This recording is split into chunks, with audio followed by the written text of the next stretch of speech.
Ladies and gentlemen, welcome to the Passive Income Attorney Podcast. Hope you're having a fabulous week. When you have a moment, be sure to go to intelligentpassiveinvestor.com and get the cash flow calculator for free while you still can. It will show you how to buy back your time piece by piece. All right. So you may or may not have heard the hype, but the mobile home park sector as a legitimate, high return, low risk commercial investment has hit the mainstream. Putting all trailer park jokes aside, we're talking about a scarcely supplied product with high demand. It's a sector I've become more and more interested in as of late, that's for sure. And when I find a proper investment to take down, I'd love for you to join in on the fun. Today's guest is a friend of mine and a converted mobile home park investor. Eloy Retana is a highly experienced real estate investor with over 20 years of experience. And today he'll tell you why he made the jump to the MHP world. All right, let's go. This is the Passive Income Attorney Podcast, where you'll discover the secrets and strategies of the ultra wealthy on how they build streams of passive income to give them the freedom we all want. Attorney Seth Bradley will help you end the cycle of trading your time for money so you can make money while you sleep. Start living the good life on your own terms. Now, here's your host, Seth Bradley. Eloy, what's going on, brother? Welcome to the show. Hey, Seth, thank you very much for having me on. I appreciate it. Absolutely, man. Really excited to talk to you today. So let's just jump right in. What's your story? Feel free to brag a little bit. Just take it as far back as you'd like. Well, my name is Eloy Retana. I live out here in Denver, Colorado. I started my IT career back about 25 years ago, and I started investing in real estate after I took a lease options course back in '99. So what's interesting, around that time, I was trying to decide whether I should continue on with my career in IT or, pick up or start to do more real estate. At that time, things were like blowing up in IT, right? So I made the decision back then to just continue forward with my IT career, and my real estate took a back seat. I wish I wouldn't have done that, right? Because I'd probably be in a very different place today. So I went through the crash in 2001, the internet crash, the internet boom crash in 2001, and then again, the market crash in 2008. So it's been an interesting ride, but here we are. We're just trying to push forward and trying to build out our assets through real estate. Yeah, cool, man. Well, tell me a little bit about your current business. So Apex Communities is my partner and I.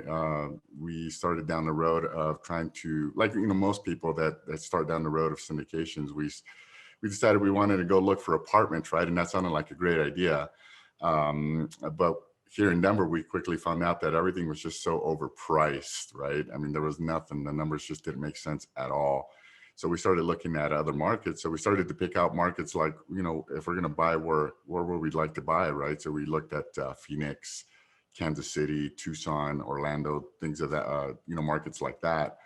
And then we finally we figured it was going to take us about a year before we finally, of just calling brokers and getting them to listen to us, right? And as you know, at the beginning, nobody wants to listen to anything you got to say, right? You're too new, right? Everybody just blows you off and hangs up on you. And so there is, you got to hustle through that. You got to just keep calling and be persistent and show them that you're serious and that you want to be in the space. And funny enough, it took us exactly 13 months, right? So we figured it was going to take a year before we found our first deal.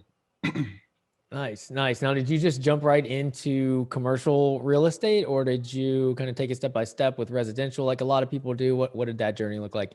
Well, for me personally, I had picked up back when I was taking those lease option courses, I had picked up properties here and there, but never enough to kind of jump in with both feet, right? Because my primary career was still IT, but it never occurred to me that, and back then when you were picking up properties here and there, it was more of a long-term retirement play, right? And it never occurred to me that you can make sufficient income through cash flow that you can actually quit your job.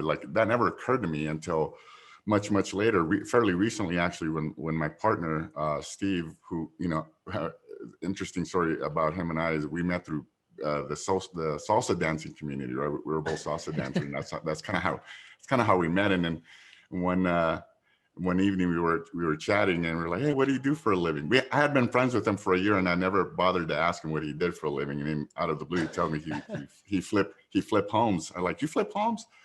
Oh, I've been trying to get into some of that myself, and doing some wholesaling. And I had some rentals that I had picked up over the year, lease option, things of that nature.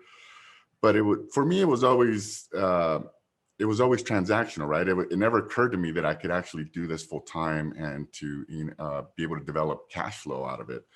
So that's kind of how him and I got started. And when he told me the very first time that he kind of wanted to put an end to his his flipping career and kind of start taking on apartments, he asked me if I wanted to be his partner. And my first reaction, because I had no idea that multifamily was even a thing, my first reaction was like, yeah, whatever, man. Or I don't have millions of dollars to go buy apartments, but okay. Right. that was my initial reaction. And then he thought, no, it's like we find a good deal, right? And we bring on investors to help us fund the deal, and then we manage the property until we have an exit strategy. And then that's how we can just scale, right? We don't have to onesie twosie these single family homes anymore. And I thought about that for a second, and it made sense, but I still didn't think it was something that I could do, right? So right around that time, I started attending these multifamily meetups up here in Denver. Adam Adams had these great meetups, and just by listening to him, he would describe it as each team member would wear a different hat, right? You have a guy who wears the acquisitions hat, and you have a guy who wears the asset management hat, and you have somebody who does the investor relations hat.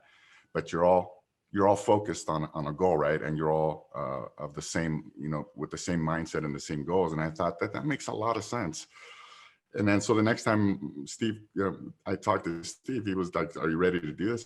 So like, "Oh, yeah, I think we can do this." And that's kind of how we started down this road of multifamily. Yeah, that's a really cool story, man. Salsa dancing. You never know where you're going to meet your next business partner. You simply do not know. Yeah. And it goes to show you, I mean, when you're getting involved in real estate and you're interested in, you don't know what the next step is. I mean, just start talking to people, just start networking. You never know who you're going to run into. You never know who invests in real estate, and you might find your next business partner that way. That's probably been the biggest hurdle for me, is because I'm a pretty introverted guy. I've been in IT for 25 years, and I don't interact with people in my job really. I mean, I'm sitting behind a cubicle and trying to get out of my comfort zone. This whole experience with real estate for me, doing investor relations and being on podcasts and stuff like this. I mean, it's so not what I've ever done, right? So it's like something completely different for me, and it's exciting, but it can be a little nerve-wracking sometimes. But I mean, it's like giving me a new lease on life to be able to experience something new, which is cool. Yeah, I share in that experience with you, man. I'm pretty introverted just as naturally, and doing, hosting a podcast or going on other people's podcasts, or even getting on social media and just like blasting out all this stuff. It's like, this is just new territory for me, and it's uncomfortable, right? I mean, you're into the discomfort zone, but it's kind of fun too. I mean, you're progressing and growing as a person that way. That's right.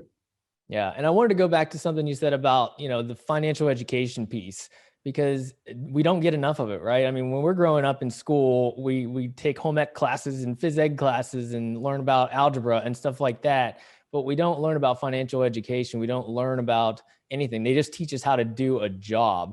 And we don't realize that there's, a whole entrepreneurial business, real estate side of life that can really get you to financial freedom. And it takes some people a long time to figure it out. Like you and I, it took us a while to figure it out because we weren't brought up that way.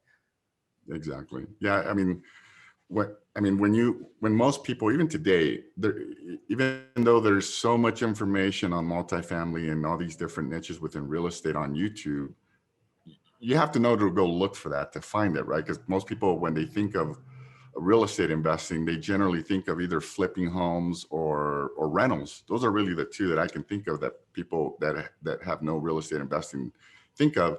But there's so many different niches, right? And there's so many different ways of making money. It just kind of depends on what your what you're trying to accomplish, right? And when I tried wholesaling, I thought I can just quit my job and just start wholesaling. Quickly, I found out that it's a grind, and when you're flipping homes and you're attempting to wholesale, it's really another job, right? So Yeah. when I started doing some of that stuff myself, I thought, this isn't. I didn't realize I was buying another job. I already have a job and I enjoy what I do. I don't need another job. So I kind of had to take a step back and kind of, well, what is it that I'm trying to accomplish here? Am I trying to find another job, or do I want to invest for the future, right? Do I want to start building, cash flowing assets? And that's ultimately what I wanted to do, and build out, acquire properties that are going to allow me to cash flow. Yeah. Yeah. I mean, that's kind of what you got to ask yourself for the people just getting Yeah. started and they're trying to figure out, hey, I want to invest in real estate. I don't know how. I don't know how to get started. And they're thinking about fixing and flipping or buying, single family houses or even wholesaling, things that are like a little bit more transactional. Yeah. They might not realize it's not as easy as HGTV. I mean, it's a lot of Yeah. work. I mean, I did it while I was working my W-2 at a big law firm, and it's nearly impossible to have that workload and then add this other stuff on top when you're trying to manage contractors and property managers, especially from a distance from 2,000 miles away. It's overwhelming at times. Exactly. Yeah. There's now with the advent of the internet and all these tools you have available, I think it's easier, but still, it's a challenge. It's nowhere near as easy as some people make it out to be. It's going to be work. Yeah. And then on the other side of things, you've got, your financial advisor that says, oh, you want to diversify into real estate. Well, why don't you just put some money into like these REITs, right? And that's not the Exactly. same. You don't get the tax benefits. You don't get all of those things that come along with like actually directly owning real estate, whether that's through passively investing or actively investing, but you just don't get those tax benefits. And there's more and more fees because with REITs, there's just different layers of fees compared to if you're investing directly. There may just be one layer of fees or no fees at all. Exactly. And I don't know what your situation was back in 2008, but I mean, most of my money that was invested in my 401k was invested in these mortgages, right? Or these REITs that were full of these mortgages. So I was like, when I lost everything because of that, I was like, okay, this clearly isn't working. I need to find an alternative, right? And that's when I decided that I wanted to focus on real estate and acquire single family homes. This was back in 2009 and 10. And then later, when I learned about multifamily and then mobile home parks, I thought, okay, this is going to be my niche, and this is where I'm going to build my business and grow my business. Yeah. Yeah. I mean, I know that you had invested in real estate before that, but would you say that that's one of those inflection points, when you lost a lot of money because your financial advisor told you, hey, why don't you invest in real estate and using REITs, and you lost a lot of money in the stock market? Basically, was that kind of like an aha moment for you to turn the light bulb on? Well, what's funny is that you rely on back then, not knowing what I know now and not educating myself. You just kind of put your money in your 401k, and they, you just listen to these guys, right? Oh yeah, I'm going to put my money here, and they pitch it in a really, a very salesy way, and it sounds great, right? Oh, we're gonna diversify across these things and over here and over there, and you're like, oh yeah, that's awesome. I'm gonna be a millionaire by the time I'm 40. That's awesome. And then 2008 happens, and you lose almost everything, and you're like, wait, what happened? Right. Right. And then that's kind of, at that point you're like, okay, I need to kind of start taking control over my own finances. So I need to start educating myself in these areas where I want to be invested in, rather than just kind of relying on somebody else that I don't even know. Half of the time I call these guys, they'd never pick up the phone, and they take, a couple of days to call you back. And that's not, I was kind of unsatisfied with that, so I decided I'm just going to take control and do the stuff myself. Yeah. Yeah. And not all financial advisors are like that. They're not all salesmen. They're not all, looking out for themselves only. I mean, a lot of them are really good. They're good at what they do, and they mean well, and they want to help you out financially, but you've got to do your own due diligence. You've got to educate yourself, and you've got to look outside of the stock market into other asset classes. So you don't have all your eggs in one basket. Yep. Exactly. All right, man. Well, let's jump into mobile home parks, because that's your specialty, man. How did you come across mobile home parks? Why did you kind of decide that was going to be your specialty and where you're going to focus all your efforts? Well, going back to when we started, we were looking at these different markets, right? And but we were dead set on finding an apartment complex, right? We were looking for, you're told to go big, 50, 60 units or something big. And then out of the blue, Steve, my partner, says, "Hey, I think I've got something." And I said, "What do you got?" He goes, I found a trailer park." I'm like, "What?" So my first reaction was like, no. How did we go from looking for an apartment complex to finding a trailer park? That's ridiculous. No, no, that was my. And he was like, "No, man, look at these numbers. These numbers make awesome sense, and we're never going to find anything like this in an apartment." So he showed me the numbers for a mobile home park that he found in Cape Canaveral, Florida, which was kind of in the area we were looking. And I looked at that and I thought, wow, these numbers are really good. So I told him, "Give me a week. Let me bury myself in as much information and read every book that I can get my hands on and listen to every podcast that I can," because I knew nothing about mobile home parks, right? Like zero. Mm-hmm. My initial reaction was like, no, I want nothing to do with this. But so I did that for a week. I buried myself in all the podcasts and the books. And at the end of that week, not only did I thought, not only is this the right asset for us, but I think the timing of it is pretty good too, because there's so much uncertainty, economic uncertainty, that an asset like mobile home parks just makes more sense for us. So we went for it, and then we picked up the park, and we're about to refi on it. So it's been it's been a success. It's our first park has been pretty good. So once we landed our first, we got our second one right before the coronavirus hit, right around March. So we had to kind of wait because the lending stopped. But that's been a great park for us as well. So we're well on our way, and that's not to say we won't look at other asset classes. We still like the idea of owning an apartment complex in the future. But I think for now, I think mobile home parks is kind of where it's at for us. Cool. Well, from maybe a passive investor perspective, what makes mobile home parks, let's say, better than multifamily? Like, make the argument, I guess, for mobile home parks over multifamily or other asset types. Yeah, well, first of all, the coronavirus at least proved to us that we had picked the right asset class, because we have not seen some of the non-paying tenants, right, that some of our friends that own apartments are seeing.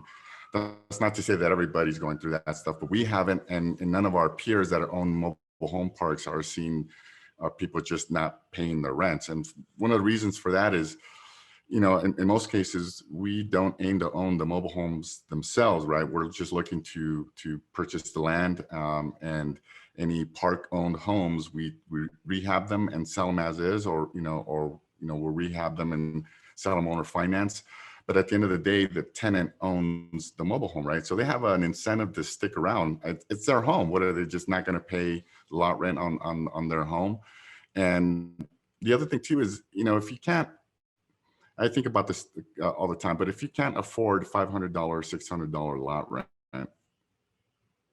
I mean, where are you going to go? You can't afford to live anywhere, right? So that's been for us the steady cash flow as a result of people sticking around despite the coronavirus. It's kind of proved to us that this is at least a stable. It's an asset class with stable cash flow. Yeah. I mean, I love mobile home parks too. I mean, affordable housing shortage is a huge issue in this country, and mobile home parks obviously represent a solution to that. Exactly. It's a scarce product, right? I mean, there's only so many mobile home parks. It's really hard to get an area zoned to put in a new mobile home park. It rarely happens. So it's a scarce commodity. And you have sticky That's tenants. right. You brought that up about sticky tenants. I mean, if you're renting, Exactly. the lot and they own the home, well, it's too expensive for them to move that home. They're there. Exactly. They're sticky. So you Yeah, gain a lot and on oftentimes, yeah. Yeah, and oftentimes they can't, right? Because some of these homes are older homes, and the city will never grant the permits to move those homes because they're so old, or you won't be able to get insurance on them either. So they're sticky, Yeah. as you said. Yeah. Now, are you seeing, better returns on mobile home parks than, let's say, your typical apartment buildings, which is getting pretty saturated at this point? So I would imagine that you'd see a little bit better returns for your investors. Generally, well, at the beginning we were. I think it's because there's so many people moving into the mobile home park space now. I think some of the cap rates are compressed, so they're not as good as they had been. They're still good returns, but in terms of comparing one or the other, yeah, I would say it's a little better, but I don't know that it's a lot better. Gotcha. Gotcha. Right. I Yeah. think one So, of the reasons I would tell people that you might consider mobile home parks is because of there's recession resistance, and again, due to the pandemic, there's people sticking around mobile homes, so it's more the cash flow is a lot steadier. I would say you don't have people moving in and out all the time. yeah, yeah, for sure. For our passive investors that are thinking about investing in mobile home parks, what do they need to look out for? I guess what are some when they're vetting a deal, they're looking at the OM, the offering memorandum. What are some of the things they need to look out for? What are some yellow or even red flags? Well, if you don't know anything about mobile home parks, as I didn't, one of the first things that stuck out to me that you don't get with an apartment complex is you don't have the private utilities that some parks come with, right? The septic systems, the uh, the water wells. And at the beginning, when I looked at this stuff, I was like, well, let's only look for city water, city sewage, which you can do. I think you're limiting yourself by doing that. So, I mean, I would still stay away from, say, a lagoon. But I mean, those septics, after learning about septic systems and water wells, they're nowhere near as scary as when you first hear about them. Like, I don't want anything to do with water wells or septic systems. You just have to understand them, right? You make sure you're maintaining them, and like everything else, like an apartment complex, you got to look for your T12s, and you got to do your due diligence and understand the rent roll, and the same sort of rules apply. Gotcha. And I think you brought this up before, but you do prefer that the majority, if not all, of the lots are actually owned, or the trailers are actually owned by the tenants rather than the other way around. Because I have talked to mobile home park operators who actually like the other way around, where they prefer the ownership of the trailers themselves, because they get a little bit more Yeah. rent. Yeah, in fact, I would say that's on a case by case basis. I'm not one of the deals that we're looking at now. We're actually just thinking of just keeping them, renovating them, and then renting them out. So ideally, it depends on the park. But to say that we're always going to look to sell the mobile homes, that's not entirely true either. I mean, it just depends on the park and the location. If we feel we can get more money from rents by renting them out, then we'll consider that for sure. Cool. Cool. And what about markets? So, when we're looking at multifamily properties or residential real estate, we look for those hot markets. We look for places with big population and job growth and job diversity and all those sorts of things. When we're looking at a mobile home park, is that a little bit different? I mean, a lot of these mobile home parks might be a little bit more rural. I mean, what are some of the things we need to look for about the location and the market? Well, certainly a lot of the same things, right? You need to consider population growth, job growth.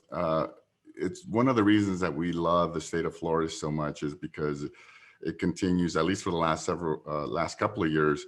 It's the number one. I don't think it was the number one migrated to state this year. I think it was like top three. But according to U-Haul statistics, it's one of the top states that people are migrating to, right? A lot of the people that left New York's upstate New York are moving down to Florida, right? That whole Central Florida down into South Florida is experiencing huge growth, huge population growth. So a lot of the same things still apply. We want to see population growth. We want to see jobs. We want to make sure that people have a place to work. So but Daytona, that Central Florida area, I mean, there's so much work and there's so much, people continue to move there. So we're not going to have a problem finding tenants. Gotcha. Cool, man. Before we jump into the Freedom 4, what's one last golden nugget you have for our listeners? Well, yeah, you want to, if you consider mobile home parks, I love the asset class, but you still have to do your homework, right? You still have to vet out your operators, the people that you want to work with. But yeah, it's not all about returns, because I have people who would say, well, how much, what are the returns? You got to look at the big picture too. Where are we going to be 5 years from now? Where's the economy going to be 5 years from now? The fact is, we simply don't know. And at least for my money, I'd rather be in assets that that I believe are going to weather this storm over the next several years. That's awesome, man. Yeah, always keep the big picture in mind. Let's jump into the Freedom 4. It's time for the Freedom 4. So, what's the best thing you do to keep your mind and body healthy? Oh, that's a great question. I do two things. First of all, I've been doing intermittent fasting for a couple of years now. So I should show you pictures of what I looked like 10 years ago. I was probably about 60 pounds heavier. and I still, what's crazy now is I can eat, man. I can eat. But if I intermittent fast, I do it all within a 6-hour window. So that works out well for me. So I can still eat, but as long as I do it within a window, I'm good, and I'm still keeping the weight down. And then I like to wake up early and work out. I have a gym, and I'll lift weights, and if I do that regularly, and after that, I'm ready to conquer the day. That's cool, man. I do the same thing. You've got yours compressed down to 6 hours. Mine's about 8. I just do it naturally. Like I don't eat breakfast, which whether that's good or bad, I don't eat breakfast, but then I eat lunch at 12, 1 o'clock. And then I eat a big dinner at like 7, 8 o'clock. And then I don't eat again until the next day at noon. So it's just kind of natural for me. And you feel great, right? I mean, you don't feel like you need to nibble on stuff all day. It's like you've got it down, and that's your schedule, and it works out. It's working for me. Yeah, that's the thing. I mean, people always say, like, how can you not like snack? How do you not eat breakfast? I don't know. I'm not really hungry. I just drink coffee. Coffee and a lot of water. Yeah, me too. Same thing. Yeah. In an alternative universe where you weren't involved in your current businesses, what would you be doing? In an alternative, wow. Growing up as a kid, like a lot of little kids, I always wanted to be an astronaut. So if I had that option, I'd be up in space doing something cool up there for sure. I like that, man. Aiming high. Where were you at 5 years ago, and where do you see yourself 5 years from now? 5 years ago, I was trying to find my space within real estate. I'd done a few different things, and I couldn't figure out what was the best fit for me, right? But as I told you, I think at some point you need to ask yourself, what is it that you're trying to accomplish, right? And whatever that answer is, there's probably going to be a niche that works for you. And I found the niche that works for me, and that's in mobile home parks. 5 years from now, I expect to be owner of at least 500 units, mobile home, and maybe some apartments and some storage. So that's where I see myself in 5 years. Awesome, man. Well on your way. Last question. How has passive income made your life better? I love what I do in my IT career. I've been doing networking and cybersecurity for almost 25 years. I don't, now that I've found real estate, the idea of me working another 20 years till I retire, like, no, I don't think I can do it. But the fact that I've got properties now that are cash flowing, and we're going to continue to grow, you have that option now, right? Where if you have something to replace your income, if something bad were to happen, like you get laid off, it's nice to know that you got something to fall back on, right? And I think that's what I love about it. Yeah. Peace of mind, confidence. Peace of mind. I mean, almost a little bit of hope. It's like you've now started to buy back your time, and you're seeing the progress, and you're like, okay, well, I just continue on this path. I'm good to go. It's not going to take long. Exactly. Yeah. Awesome, Eloy. This has been great. Thanks for coming on the show. Where can our listeners find out more about you? Easiest way to go to partnerwithapex.com. My number is also 720-934-3471. Feel free to reach out to me. We'll leave some additional, my link tree in the show notes, but feel free to reach out to me anytime. All right, Eloy. Really appreciate it, man. Hey, thank you, Seth. Thank you for having me. Awesome. Eloy, thanks for sharing your wealth of knowledge with our crew. Eloy's story is particularly powerful because it's a familiar one that I think many of us can resonate with. And that story is losing it all, or at least losing a lot to the stock market roller coaster. There's no control over the next time that your 401k becomes your 201k. It will happen. It's happened before. It's inevitable. But that's why it's so important to diversify into alternative assets. Now more than ever, these vehicles are available to you. They didn't used to be. So now it's time to educate yourself, take action, and take control of your future.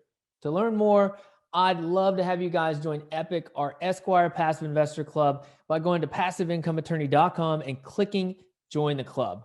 Okay, folks, you know what it is. Enjoy the journey. Thank you for listening to the Passive Income Attorney Podcast with Seth Bradley. Do you want more ideas on how to generate multiple streams of passive income? Then jump over to passiveincomeattorney.com for show notes and resources.